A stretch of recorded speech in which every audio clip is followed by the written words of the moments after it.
One time they said that Asian, A minus equals F. A minus equals F. I hear it. Exactly. That's exactly what you said. I'd like to hear your professional opinion about what does daydream play in children's growth. So for the kids, what if they have a parents who are very stubborn, like try to program their life? So, Eric, great meeting you. I'm Elizabeth Xu, and I'm a doctor, but you are a different doctor. I am a different doctor, yes. Yeah, tell me about you.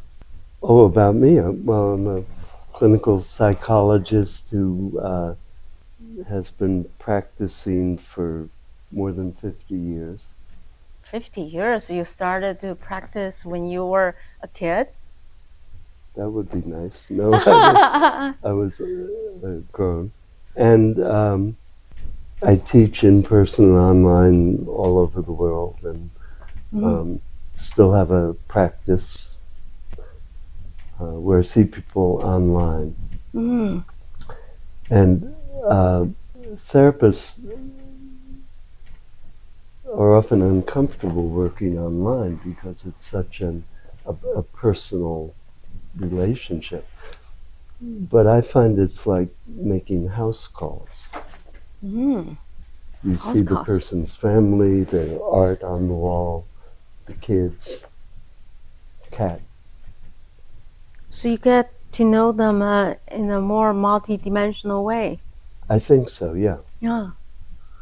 Never thought about that. So you got a chance to meet the patients not in the bubble when you were in the clinic, but rather you see the real living environment, and then you can sense quite a bit of factors affect them become who they are. And the factors are what the family and home life looks like. Not just what's reported or written on a form.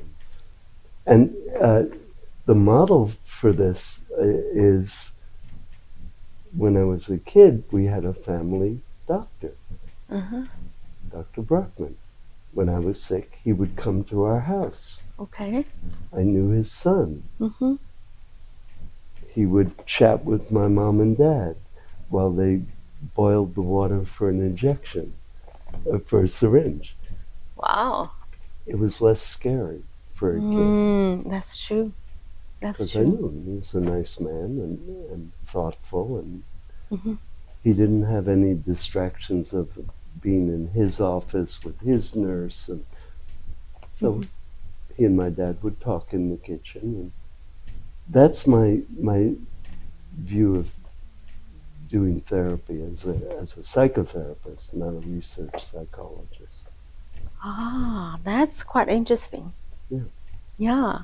So actually a Zoom or the video conference give you the opportunity. You don't have to travel and go far away. And they don't have to travel in rush hour with kids at home, and they can see my dog. Yeah, and they can be anywhere. You can be anywhere. You can be on vacation if you still want to see some patient. That's wonderful. I never thought about that aspect because I did some remote sessions with my doctor. I never really tried to let him see my cat or my dog. By the way, I don't have a dog, a cat. Well, then they couldn't see it. Of but course. They could see your imaginary cat if you had. Oh, absolutely. I have plenty of that. Yeah. I have a lot of imagination. Yes. Yeah, I would love to ask you, what do you think about imagination? Because I'm a person that is full of imagination, and I love daydream. Even now, I like to daydream. I'd like to hear your professional opinion about what does daydream play in children's growth? Everything.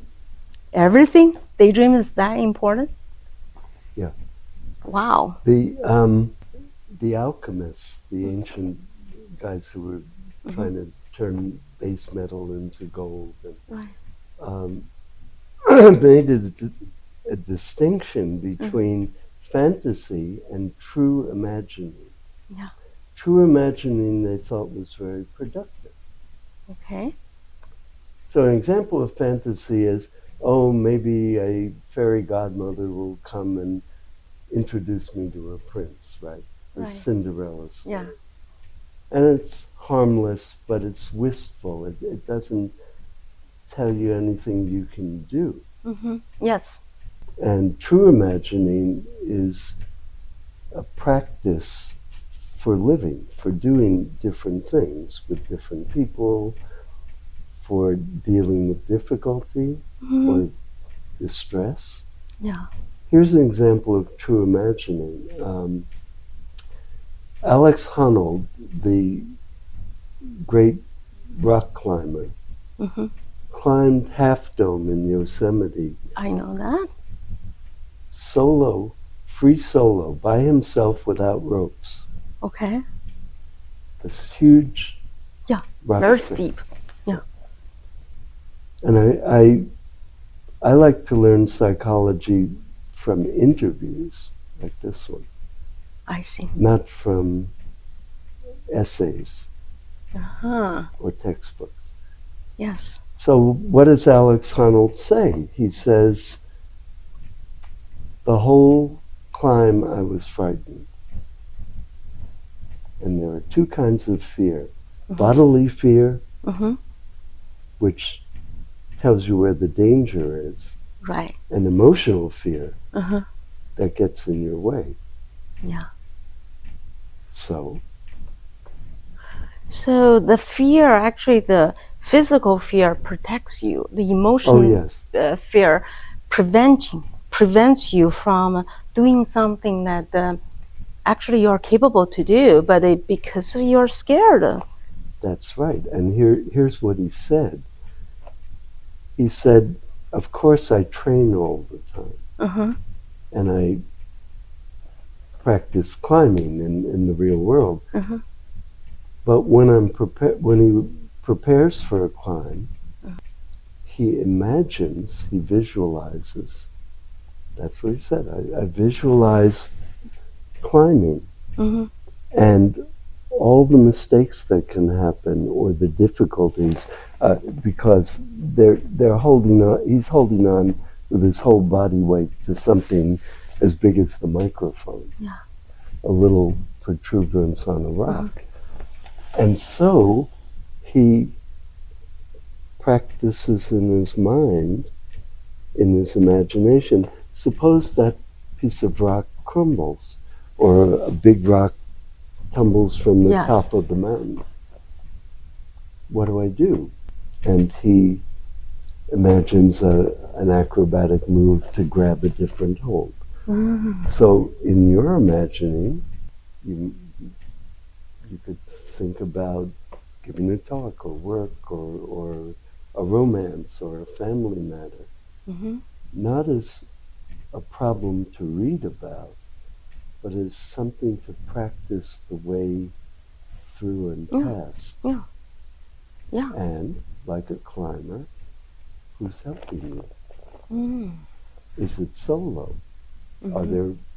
Is somebody belaying you, holding? So I like, in discussing psychology, to use metaphor or story that is a close analogy to what the person is going through. Yes. And usually it's a physical or athletic analogy, because athletes know you fail half the time. Yeah, I think that's the attitude to our life. And then many times, especially I called it the A players or the people who are really doing exceptionally well. Yeah. They cannot accept failure. For example, like I grew up that I got 4.0 GPA. I was like a number one in the class throughout my life.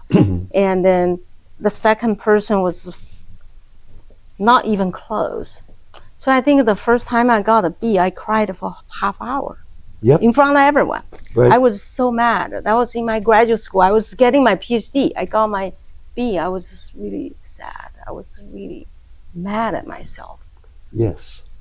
So big explosion of feeling because you prepared for the test, but not for the lower grade. Yeah. And I remember in 7th grade, a very mathematically gifted girl, Mhm. and we got must have been beginning algebra or geometry test back. And I looked at mine and, okay, I'm not a great math student, good with words, and I looked over at her desk. She was a student friend next to her, and she was crying. She had her head down on the paper. And I thought, oh God, did she fail or not hand it in complete? And I looked and it was an A-. She was sad. She was devastated. You know, one time they said that Asian, Yeah. A- equals F. A- equals F. I hear it. Exactly. And you That's see the exactly what you surprise in my said. face. Yeah. If I got an A-, I would have been dancing down the hallway. Yeah. So I think now in the AI age, the problems in the AI age, getting memorize those things, the rote memorization is no longer important. You could have AI do those things very quickly. You can. Right. So now. But what is it AI cannot do? Exactly. But the parents and the kids are still stuck with the old way. Now we are at the cusp of a move to a new era. So what's your suggestion for the people that who are so focusing on memorizing things, getting things in perfect shape, and now we have a new world that is full of creativity, imagination, and anything could happen. The only thing is the people that the A student probably will lose the confidence because psychologically they are fearful. They don't know what's future. The credibility they build on their grade is gone. If you're under the old imperial system where you pass the exam, you get the job, you fail, you don't, then they have reason to worry. Right. But they're not necessarily under the old imperial system. So what is the system nowadays? The system. And what do you need to be a human, a worker, a family member, an interviewer, a scientist? Yeah. It's different. It's very different. I used to be a scientist. Yes. I have one PhD, 2 masters. I studied solar wind, acid rain, climate change. I did many years of modeling. And then I saw computer industry back in the 90s. I said, whoa, this is a great industry. We need to hop in. Now, I feel like history is repeating itself because I was doing modeling, which was the early age of AI. That's right. And now, the whole world is moving towards the AI world at a full speed or accelerated speed. Yes, but although you could get an AI advice about your hair or your dress, they say, oh, with your nice face and coloring, you should wear dark colors and goes with. AI could do that. All the advice of all the fashionistas could be just for you at a touch on the keyboard. How did you know I like fashion? Just a good guess. Anyway, no, of course you did. Yeah, I actually came to the United States, wanted to be a fashion designer. I was scared because a professor's wife told me that most of the fashion designers only makes $10,000 per year. Most, like 95%.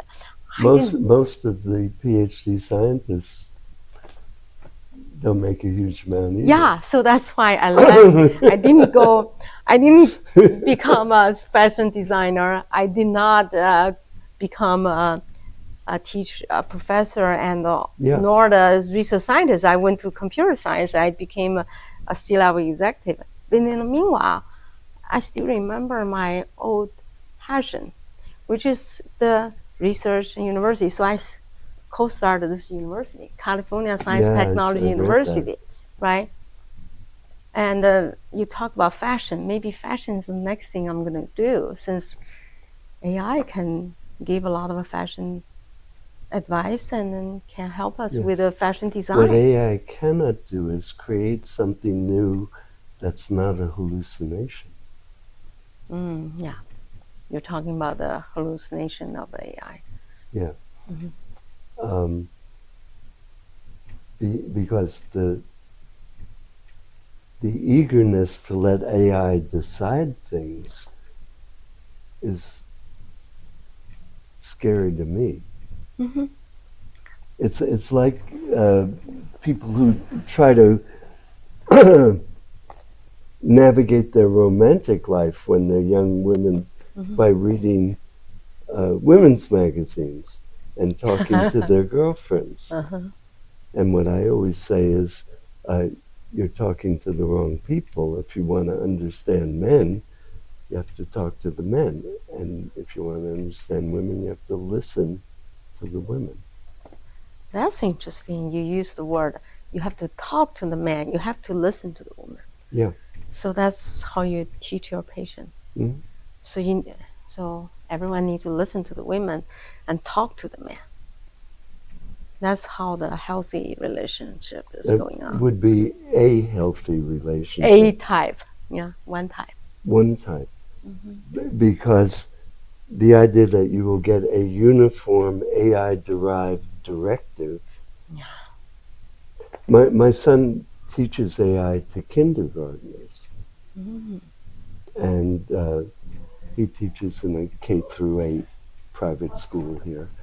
And he also teaches tinkering.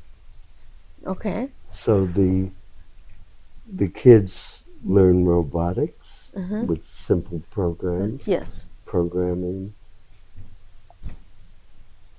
And also how to build things. Things as big as this room out of wood. And from the beginning they use power tools. And they learn to work as a team. And they develop ideas with a whiteboard and discussion. They're learning a humanized technology, not an abstract magic wand technology. Now I can tell you what dress to wear, like that. And it's very interesting, their rules, which I'm very fond of. There are 3 or 4. Make friends and have fun. Try harder than you usually do. Make mistakes and learn from them. Yeah. That's the rule for building a big dinosaur out of wood. As high as that's animated, that works. And put it in a story imagined by kids. The dinosaur hunter's plane went down in the jungle, so they build the plane and they dress up like the hunter and they build the dinosaur and they test the prototypes so what I'm imagining for you is that my son and his colleagues are teaching kids technology, but also collaboration in teams, responsibility, because one kid's got a drill and the other is clamping the wood, the material.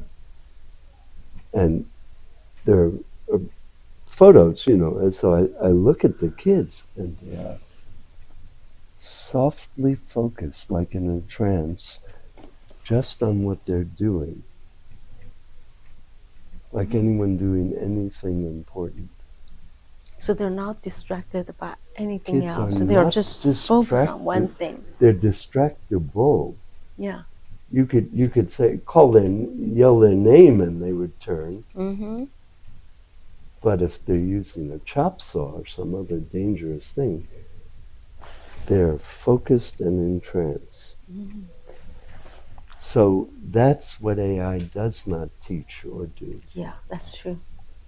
That's true. So let's see. Moving forward, we talked about imagination, collaboration, working with groups, using your hand, give your kids time to imaginate, daydream. All those things are great, right? So for the kids, what if they have parents who are very stubborn, like try to program their life and try to send them to different camps, try to force them to learn a lot of things? The family will have diagnosable psychiatric problems. So what do you suggest the little kid to do to tell the parents, and instead of being rebel, just say, I don't want to talk to you for the next 10 years? What I would think, I don't know if it would work, I'd say, when's your mama's birthday? Mm-hmm. What are you going to make for her? That's what you suggest the kids to do? Yes, I would want the kids in that idea that you have about that family. Mm-hmm. I'd want the kids to change the system from the bottom. Mm-hmm. I see. I'd want the worker to do a job that satisfies her, mm-hmm. not satisfies the boss. I see. Because if the job is well done, the boss is satisfied, and the boss isn't satisfied, there's something wrong with the boss, not the worker. So for the I would try to get the kid to be active in a playful way. Uh-huh. Because that's how kids learn to do different. Yeah. So speaking about the playful, I want to ask you one more question. Oh, sure. In Asian culture, yeah, being respectful, doctor, I would never call you Eric, right? Yeah. And being respectful for grandparents, for parents, is a tradition. But however, I felt that tradition hinders people to build a closer relationship, especially in U.S. Because U.S.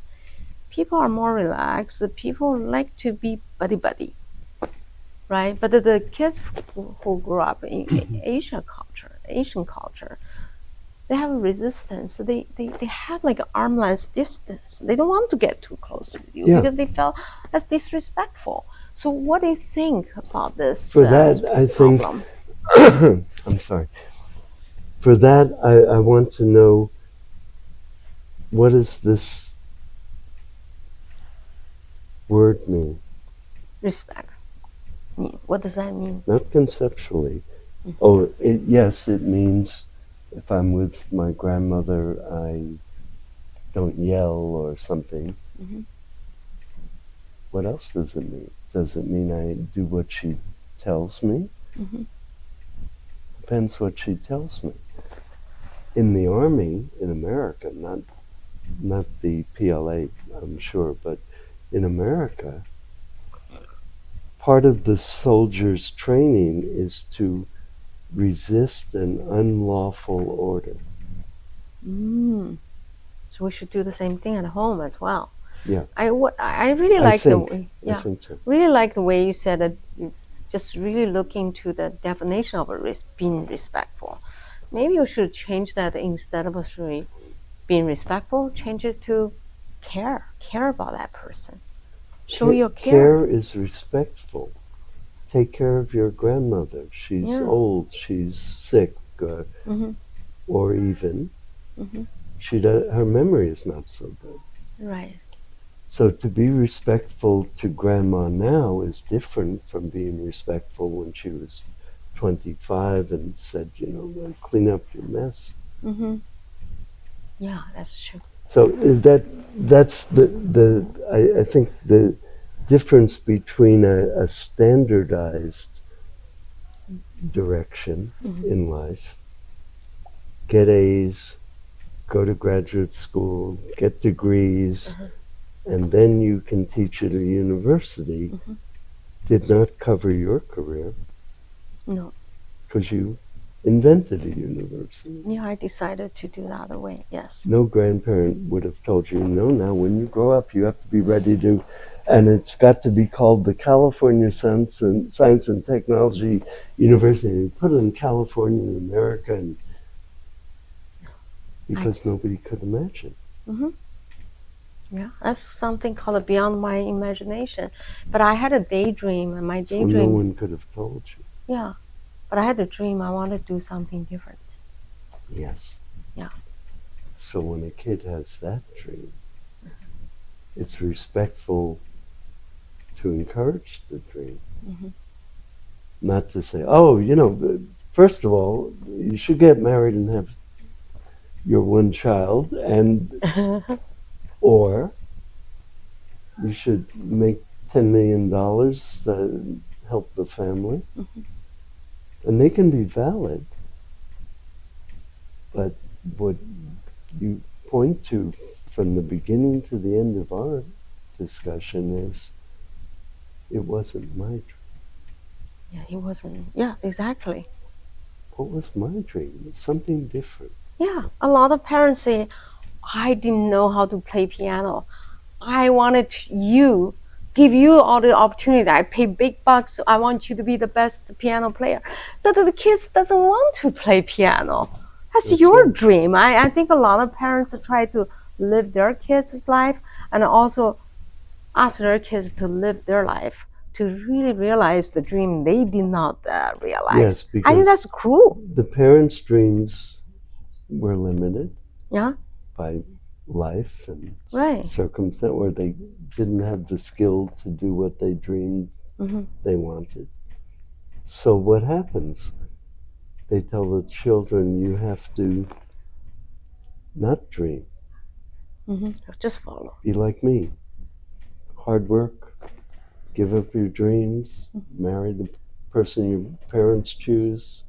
Don't be too full of yourself in the American language. Yeah. But what you would say as a parent or a friend, you'd say, well, what is your dream? Yeah. What's your dream? Oh, let's see. What do you need to learn to make your dream possible? Yeah. Yeah, definitely. I think that's a great thing to do. So I wish I could have like 3 hours talking to you.